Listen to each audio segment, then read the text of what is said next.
بسم الله الرحمن الرحيم. قال الله تبارك وتعالى في القرآن المجيد إن شانئك هو الأبتر. صدق الله العظيم وصدق رسوله النبي الكريم الأمين. إن الله وملائكته يصلون على النبي يا أيها الذين آمنوا صلوا عليه وسلموا تسليما. الصلاة والسلام عليك يا سيدي يا رسول الله وعلى آلك وأصحابك يا سيدي يا خاتم النبيين. معزز سامعین محترم، آج ہم اپنے معزز اراکین شورا کے ہمراہ اس قافلہ عشق و مستی کے سالاروں کے ہمراہ جنہوں نے زمانے کی رو کو بدل دیا ہے، جن کی تربیت امیر المجاہدین کے کچھار میں ہوئی ہے اور جنہوں نے ہر ظالم کو الٹا لٹا کے دکھایا ہے، اور جنہوں نے برستی گولیوں میں حق کے پرچم کو بلند کر کے دکھایا ہے، جنہوں نے سانس بند ہونے تک لبیک یا رسول اللہ کا نعرہ لگا کر دکھایا ہے، جنہوں نے لاشیں کندھوں پر اٹھا کر اپنے نظریے کو منوا کے دکھایا ہے. میں اس قافلہ عشق و مستی کے سالاروں کے ساتھ بلوچستان کی سرزمین پر حاضر ہوا ہوں. تو اس سرزمین کو ویسے بھی قدیم الاسلام کہا جاتا ہے، اور ہمارے بابا جی جو ہمیں نظریہ دے کر گئے ہیں وہ نظریہ ہی اس زمین کی بقا کے لیے ہے. جس نظریے نے لسانیت اور قومیت کی جڑیں کاٹ کے رکھ دی ہیں، جس نظریے نے گھروں میں بھائی چارے کی جناب روایات کو ڈال دیا ہے، جس نظریے نے غیروں کی تہذیب اور تمدن کو کوڑے کی ٹوکری میں ڈال دیا ہے، ہم وہ نظریہ لے کر اس کی مزید خوشبوئیں بکھیرنے کے لیے بلوچستان کی سرزمین پر آئے ہیں. اور بلوچستان کی سرزمین کے باسیوں نے اور ہمارے بلوچ بھائیوں نے، ہمارے سندھی بھائیوں نے، ہمارے مہاجر بھائیوں نے، جن کے سامنے بھی یہ نظریہ گیا، انہوں نے کہا 70 سال سے ہمیں بتایا ہی نہیں گیا کہ حضور کا دین اتنی برکتوں والا ہے، حضور کا دین اتنے بڑے نظام والا ہے، حضور کا دین اتنے عدل والا ہے. یہ تو غریبوں کی بات پہلے کرتا ہے، امیروں کو پچھلی لائن میں کھڑا کرتا ہے. ہم اس دین کی بات لے کر آپ کے سامنے حاضر ہوئے ہیں جس دین کے بارے میں ہمارے بڑے کہہ گئے ہیں کہ ضعیف اگر نظر پڑے رسول کا جمال بن. اگر کوئی کمزور نظر آ جائے تو اس کے سامنے بچ جایا کرتے ہیں.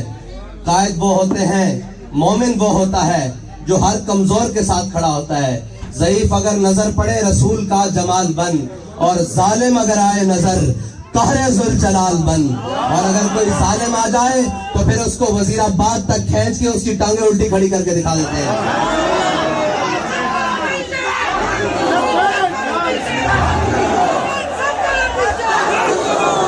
اور اس ظالم کو اگر امر بالمعروف تمام ظلم کرنے کے بعد یاد آ جائے تو پھر کراچی کے شہر میں اس کو بتایا جاتا ہے کہ امر بالمعروف ہوتا کیا ہے، امر بالمعروف ہوتا کیا اور کہتے کس کو ہے، اور نہی عن المنکر ہوتا کیا ہے. میں کہتا ہوں ضمیر خرید کے نہی عن المنکر اور اپنے بندوں کو ساتھ ملا کر یا دوسروں کے ضمیر کے پیسے لگا کر امر بالمعروف نہیں ہوتا. بیٹا امر بالمعروف بنانے کے لیے پہلے میدان لگانا پڑتا ہے، پہلے اپنی صفوں سے گند صاف کرنا پڑتا ہے، پہلے اکیلے میدان میں کھڑا ہونا پڑتا ہے. سارے تیر اور شیلنگ میدان میں کھڑے ہو کر اپنے سینوں پر لینے پڑتے ہیں. ہر قسم کی مخالفت مول لے کر جب کھڑا ہوتا ہے انسان تو پھر آتا ہے افلاک سے نالوں کا جواب آتا ہے. پھر اللہ تعالیٰ مدد بھیجتا ہے. جب میدان بدر لگ جائے تو پھر اللہ تعالیٰ فرماتا ہے 2000 فرشتے آ گئے، یہ 4000 آ گئے، یہ 6000 آ گئے، اور آخر میں فرماتا ہے انی معکم. لیکن فراڈ سے نہیں، دھوکوں سے نہیں. اور عاشق رسول بابا جی کہتے تھے اٹ پٹو عاشق رسول ہے. بچو عاشق رسول بننے واسطے نا پہلے حضور دی ناموس تے پیرا دینا پیندا، پہلے چومکھی لڑائی لڑنی پیندی، یعنی پہلے چاروں طرف سے تیر اپنے سینے پہ برداشت کرنے پڑتے ہیں، پہلے اپنے اور بیگانوں کی تانا زنی برداشت کرنی پڑتی ہے. محلات میں بیٹھ کر اور ناموس رسالت کے پروانوں پر گولیاں چلا کر اور شر چلا کر عمل بالمعروف نہیں ہوتا. امر بالمعروف کرنا ہے تو ان فقیروں سے آگے سیکھو کہ عمل بالمعروف کسے کہتے ہیں.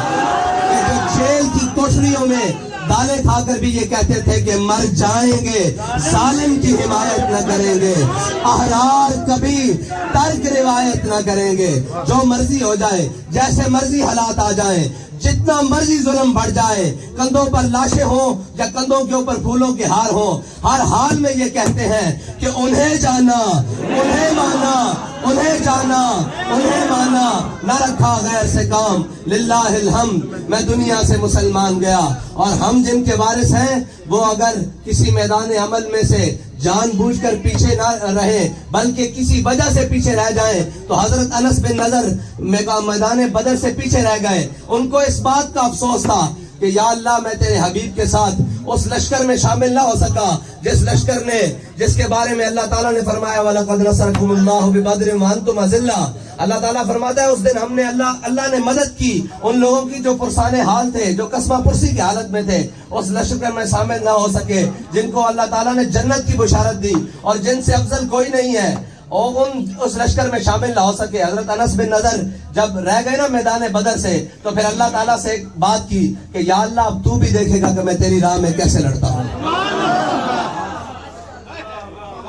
جو امیر المجاہدین کے ہوتے ہوئے میدان عمل میں نہ رہے یا پیچھے رہے، یقین جانیے انہوں نے بعد میں جانے کے بعد یہ کہا کہ امیر المجاہدین ہم آپ سے وعدہ کرتے ہیں اب آپ بھی ہمارے لیے قبر انور سے دعا کریں گے کہ ہم حضور کی ناموس پر پہرا دیتے کیسے ہیں۔ ان کی نگاہ ناز نے پھر یہ دکھایا، منظر دکھایا، ان کی نگاہ ناز سے پلے ہوئے شیروں نے یہ منظر دکھایا کہ قیادت ہو نہ ہو، سالار ہو نہ ہو، جیلوں کی سلاخیں ہوں، ہتھکڑیاں ہوں، شیلنگ ہو، گولیاں ہوں، ہر میدان میں کھڑے ہو کر باطل کو منہ کی کھانی پڑی اور یہ منوایا کہ کل عدم کوئی چیز نہیں ہوتی۔ حضور کے دین کا نعرہ سب سے بڑا نعرہ ہے جس کو کوئی ظالم نہیں روک سکتا، کوئی جابر نہیں روک سکتا، اور یہ کسی زمین کا محتاج نہیں، یہ کسی وقت کا محتاج نہیں، اور یہ کسی لیڈر کا محتاج نہیں۔ حضور کا غلام جب بھی تک قیامت تک ایک بھی باقی ہے، قیامت تک نعرہ لگتا ہے گا لبیک۔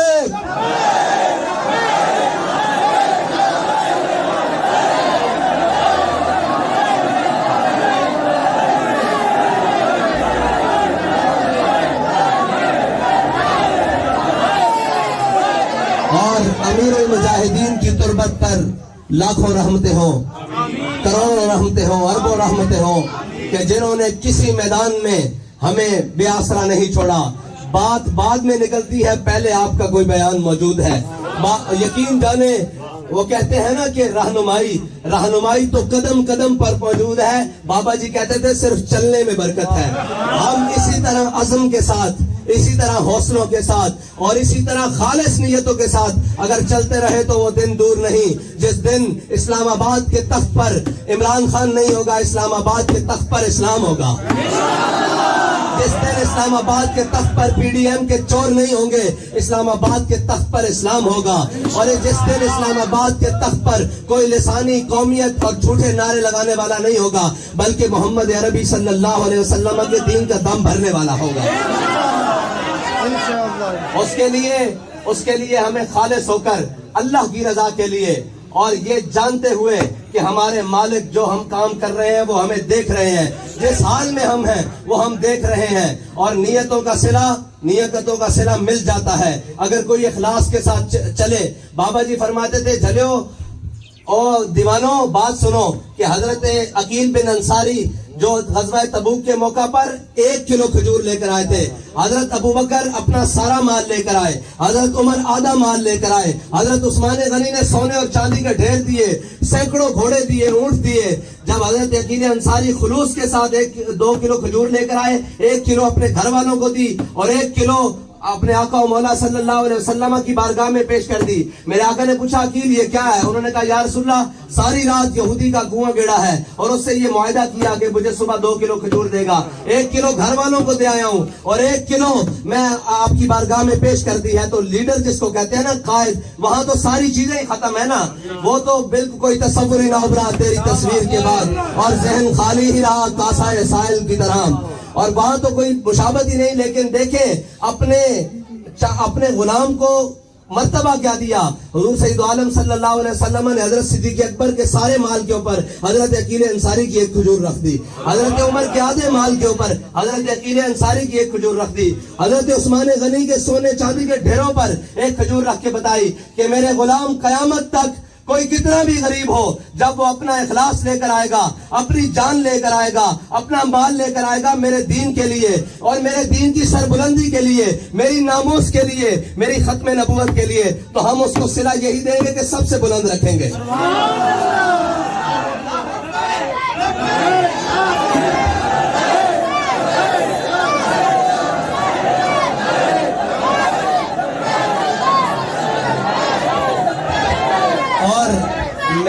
ہمیں تو سچی بات ہے، کئیوں کو آتا ہوگا لطف کئیوں کے اندر بیٹھ کر اور عیاشیوں کو بیٹھ کر اندر.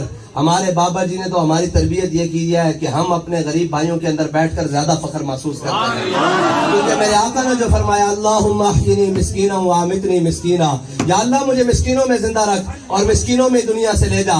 تو جناب جس کو میرے آقا و مولا پسند فرمائے اسے ہم کون ہوتے ہیں کہ کوئی چھوٹی بات کرنے والے. یہ غریب آپ ہمارے سر کا تاج ہیں اور اسلام ہی ہے جو غریب کو عزت دیتا ہے اور حضور کا دین ہی ہے جو غریبوں کو کعبے کی چھت کے اوپر چڑھاتا ہے.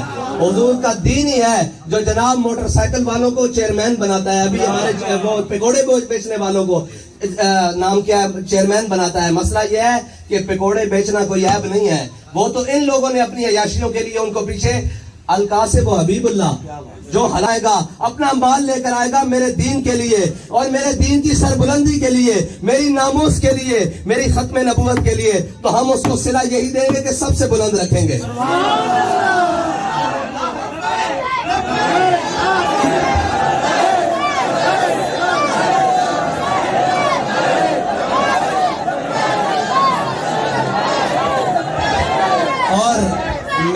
ہمیں تو سچی بات ہے، کئیوں کو آتا ہوگا لطف کئیوں کے اندر بیٹھ کر اور عیاشیوں کو بیٹھ کر اندر. ہمارے بابا جی نے تو ہماری تربیت یہ کی ہے کہ ہم اپنے غریب بھائیوں کے اندر بیٹھ کر زیادہ فخر محسوس کرتے ہیں، کیونکہ میرے آقا نے جو فرمایا اللہم احیینی مسکینا وامیتنی مسکینا، یا اللہ مجھے مسکینوں میں زندہ رکھ اور مسکینوں میں دنیا سے لے جا. تو جناب جس کو میرے آقا و مولا پسند فرمائے اسے ہم کون ہوتے ہیں کہ کوئی چھوٹی بات کرنے والے. یہ غریب آپ ہمارے سر کا تاج ہیں اور اسلام ہی ہے جو غریب کو عزت دیتا ہے اور حضور کا دین ہی ہے جو غریبوں کو کعبے کی چھت کے اوپر چڑھاتا ہے. حضور کا دین ہی ہے جو جناب موٹر سائیکل والوں کو چیئرمین بناتا ہے. ابھی ہمارے وہ پکوڑے بیچنے والوں کو نام کیا چیئرمین بناتا ہے. مسئلہ یہ ہے کہ پکوڑے بیچنا کوئی عیب نہیں ہے، وہ تو ان لوگوں نے اپنی عیاشیوں کے لیے ان کو پیچھے القاسب و حبیب اللہ جو حلال کمانے والا ہے وہ تو اللہ کا دوست ہے. لیکن ہمارے ہاں الٹ ہو گیا، جو جتنا بڑا چور اتنا بڑا معزز، جو جتنا بڑا ڈاکو وہ اتنا بڑا ملک کا سربراہ، جو جتنا بڑا بددیانت وہ اتنا بڑا جناب عہدیدار، جو جتنا بڑا جھوٹا اور بدہر وہ ملک کا وزیر اعظم. لیکن انشاءاللہ ان کے بسترے نہیں، ان کا سب کچھ گول کرنے کا وقت آ چکا ہے. اس کے لیے آپ کا بیدار ہونا ضروری ہے اور دن رات اس مشن کے لیے کام کرنا ضروری ہے. خوف وہ پورے بیٹھے ہیں، ڈر ان کو کسی کا نہیں ہے. ان کو پتا ہے کہ آج 11 کھلاڑیوں کی ایک جماعت ہے، کل جو وزیر اعظم کی کرسی سے اتر کر جائے گا وہ 12واں بھی شامل ہو جائے گا. سارے چور ایک وقت آئے گا آپ کو یہ سارے اکٹھے ملیں گے. اگر کوئی ان سے جدا اپنے نظریے کے اوپر کھڑا ملے گا تو وہ تحریک لبیک یا رسول اللہ کے قائد سے لے کر کارکن تک ہوگا.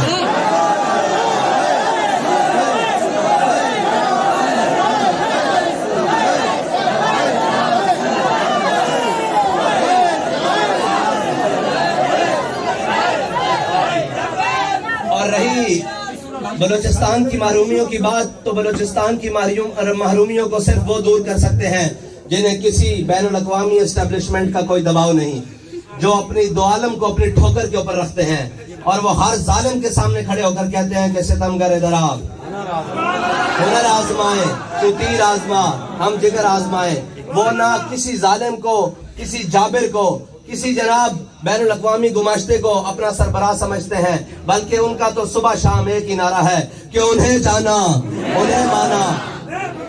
اور علامہ اقبال ہمارے تمام مسئلوں کا حل بتا کر گئے ہیں کہ ذاک ملت را حیات از عشق اوست اور برگو ساز کائنات از عشق اوست، اور میرے ہاتھ میں تھا جب تک میرے مصطفیٰ کا دامن، میرے پاؤں چومتی تھی یہی گردش زمانہ۔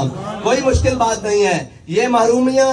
بابا جی فرماتے تھے اسلام تو ہے ہی وہ جو ضروریات زندگی کو دروازے کے اوپر دیتا ہے، غریبوں کو امیروں کے دروازے پر نہیں لے کر جاتا، زکوٰۃ اور صدقات لائنیں لگا کر نہیں دیتا، بلکہ وہ تو عمر خطاب کے رضی اللہ تعالیٰ عنہ کے کندھوں پر بوری ڈال کر آلوؤں کی گھر میں پہنچاتا ہے، وہ تو سبزیوں کی بوری ڈال کر، وہ تو عمر بن خطاب سے یہ پوچھ لیتا ہے کہ جناب یہ 2 کرتے کیسے بنے ہیں۔ وہ تو یہ ہے کہ اگر کوئی دیہاتی لجاجت سے گھی کھانے لگے تو وہ حضرت عمر بن خطاب اپنے سے آگے اٹھا لیتے ہیں کہ جب تک میری قوم پوری کو گھی نہیں ملتا میں نہیں کھاؤں گا۔ مسئلہ یہ ہے کہ ہم نے چنا ہی ان کو ہے جو ملک کے بہت بڑے بددیانت اور خائن ہیں۔ اگر خائن نہیں بھی تھے تو جا کر بن گئے۔ آپ نے اور میں نے اپنے عقیدوں اور جنون اور جذبے کو اسی طرح سلامت رکھنا ہے اور اس منزل کی طرف جانا ہے، کسی بھی لالچ کے اندر نہیں آنا۔ اور علامہ اقبال نے تو ویسے ہی کہا ہے کہ نگاہ بلند سخن دل نواز جہاں پرسوز، یہی ہے رخت سفر میرے کارواں کے لیے۔ تو میرے دوست جو میرے احباب جو ہیں وہ بتاتے ہیں، انہوں نے کہا حافظ صاحب آپ جیل چلے گئے تھے، باخدا ہمیں یہ لگتا تھا کہ ہمارا ہر کارکن خود لیڈر ہے۔ میں نے کہا یہ بابا جی کے دیے ہوئے جذبے کی برکت ہے کہ حقیقت میں ہمارا کارکن خود لیڈر ہے۔ جس دن ہم ذرا ٹریک سے لائن سے دوسرے ہوئے تو اس دن وہ ہمیں گریبان سے پکڑ کے کہے گا کہ جناب آپ کدھر جا رہے ہیں، لیکن جب تک ہم درست لائن پر ہے آپ کا کام ہے محنت کرنا اور اپنے بڑوں کے پیچھے چلنا۔ اگر وہ درست نہیں ہے تو پھر ان کے پیچھے نہیں چلیں، لیکن اگر وہ درست ہے آپ نگاہ مارنا، وہ زرداروں سے لے کر، وہ شریفوں سے لے کر، وہ جناب پٹھانوں سے لے کر، وہ جناب بہت بڑے سے لے کر، وہ جناب رئیسوں اور اربابوں سے لے کر، وہ جناب وڈیروں اور جاگیرداروں سے لے کر، سب میں لائن مارنا، سب میں نگاہ میں دیکھنا۔ اگر آپ کو کوئی ان سے بہتر نظر آ جائے تو آپ اس کا انتخاب ضرور کرنا، لیکن اگر آپ کو ان سے کوئی بہتر نظر نہ آئے تو پھر آنکھیں بند کر کر ان کے پیچھے چلنا، کیونکہ ان کی منزل صرف اور صرف سوئے طیبہ ہے۔ ان کی منزل ایک ہی ہے کہ ہم نے حضور سید عالم صلی اللہ علیہ وسلم کو کے دین کو تخت پر لانا ہے، اور امر بالمعروف وہ کہنا ہے جو خود کرتے ہیں وہ کر کے دکھائیں گے۔ یہ امر بالمعروف نہیں کہ خود کتوں کے ساتھ کھیلو اور قوم روٹی کو بلکتی رہے اور خود جناب عیاشیوں کے لیے اور بدماشیوں کے لیے چینی بلیک کر کر بیچتے رہو اور قوم گھی کے لیے تڑپتی رہے۔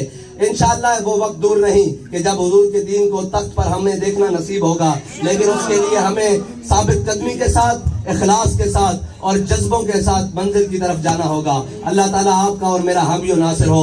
تاجدار ختم نبوت، تاجدار ختم نبوت۔